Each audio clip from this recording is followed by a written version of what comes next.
Hello viewers, welcome back to my channel coding. कैसे हैं आप लोग? आशा करती हूँ आप सब अच्छे होंगे, स्वस्थ होंगे और अपनी लाइफ में आगे बढ़ रहे होंगे।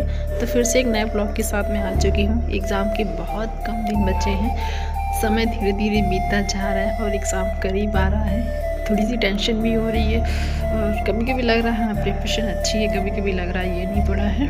ऐसा अगर आपको फील हो रहा है तो आप सही दिशा में हैं। ऐसा सबके साथ हो रहा है, सिर्फ आप ऐसे नहीं हैं। तो चलिए ब्लॉग का करते हैं स्टार्ट। और अभी मैं दोपहर में काम कर रही थी। आज मैं आपके साथ रूटीन शेयर करूँगी 3 से 6 बजे की स्टडी।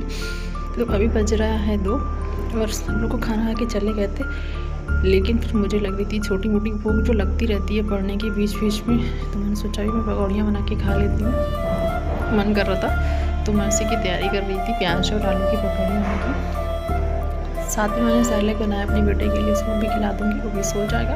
फिर मैं अच्छे से अपनी स्टडी करूँगी। तो आज भी मुझे अब मेरे सारे पोर्शन जो है रिवीजन भी हो गया है, सिर्फ मेरा साइंस पोर्शन बचा हुआ है थोड़ा सा।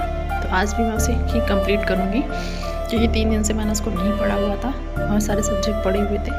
तो फाइनली मैं सारा काम करके आ चुकी अपनी पढ़ने। और इस टाइम बज रहे हैं 3 से 6 बजे तक मैं अच्छे से पढ़ूँगी, क्योंकि मेरा बेटा सोता भी रहेगा इस टाइम। नहीं तो मैं फिर उसको गोद में लेके पढ़ लूँगी। बट मुझे साइंस के जो लास्ट के 2 चैप्टर उसे कंप्लीट ही करना है।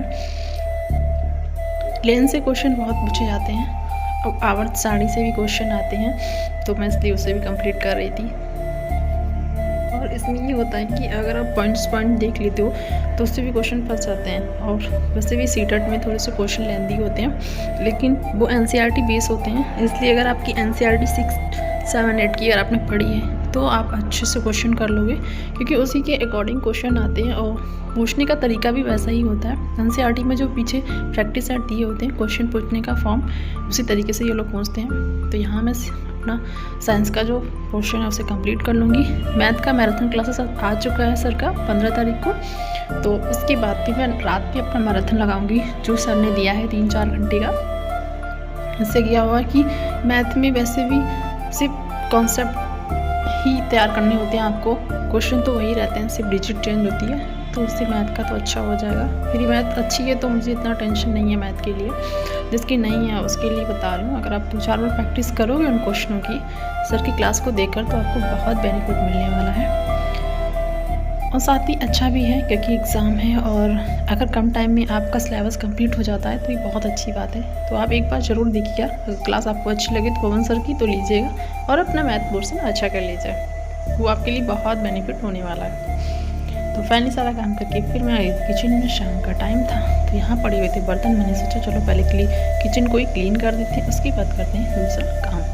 किचन में अपनी काम करी थी, लेकिन काम करते करते भी मैं क्वेश्चन को अपने दिमाग में रखती हूँ, याद करती रहती हूँ। ये बहुत अच्छी चीज़ होती है कि आपने कितना पढ़ा हुआ है। अगर आप उसे रिवीजन अपने माइंड में करती हो तो आपको पता चलता है कि हाँ ये क्वेश्चन आपके तैयार हो चुके, ये नहीं हो गया तो आप दोबारा देख भी सकते हो। साथ ही अपनी मैं जो भी क्लासेस होते हैं प्रैक्टिस सेट वगैरह जो ऑनलाइन जो पढ़ती हूँ मैं फ़ोन से, वो मैं लगा लेती हूँ और मैं सुनती रहती हूँ, अपना काम भी किचन में करती रहती हूँ। तो फाइनली आ गई थी मैं साइंस के कुछ क्वेश्चन और प्रैक्टिस सेट करूँगी।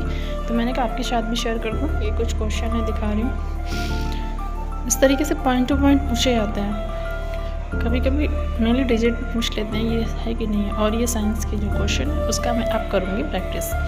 तो चलिए मिलते हैं नेक्स्ट वीडियो में, तब तक नमस्कार। बाबा अपना ख्याल रखिए और अपनी पढ़ाई जारी रखिए। एग्ज़ाम कम टाइम कम बचा है तो पढ़िए।